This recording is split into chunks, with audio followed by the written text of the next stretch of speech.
বৈষম্য বিরোধী আন্দোলনের পরবর্তী পরিস্থিতিতে পরিবর্তনের হাওয়া লেগেছে কারা অধিদপ্তরেও। এরই অংশ হিসেবে অধিদপ্তরের নতুন লোগো নির্ধারণ করেছে স্বরাষ্ট্র মন্ত্রণালয়। আজ রোববার এ তথ্য নিশ্চিত করেছে স্বরাষ্ট্র মন্ত্রণালয়ের জনসংযোগ কর্মকর্তা ফয়সাল হাসান। স্বরাষ্ট্র মন্ত্রণালয় থেকে পাঠানো নতুন এ লোগোতে নৌকার প্রতীক সরিয়ে চাবির প্রতীক সংযুক্ত করা হয়েছে। বিস্তারিত ডেস্ক রিপোর্টে। গত 4 ডিসেম্বর কারা সদর দপ্তরে আয়োজিত সংবাদ সম্মেলনে এই লোগো পরিবর্তনের আভাস দিয়েছেন কারা মহাপরিদর্শক ব্রিগেডিয়ার জেনারেল সৈয়দ মোহাম্মদ মোতাহের হোসেন।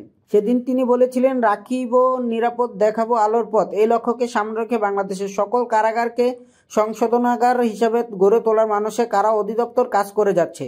বৈষম্য বিরোধী আন্দোলন পরবর্তী সময়ে দেশের প্রশাসনিক কাঠামো সংস্কার ও উদ্যোগের ধারাবাহিকতায় কারা প্রশাসনেও বেশ কিছু সংস্কার ও পরিবর্তনের উদ্যোগ গ্রহণ করা হয়েছে। কারা কর্মকর্তা কর্মচারীদের মাঝে শৃঙ্খলা আনয়ন সহ বন্দীদের সকল প্রকার প্রাপ্যতা বিধিবিধানের আলোকে নিশ্চিতের ব্যবস্থা গ্রহণ করা হয়েছে।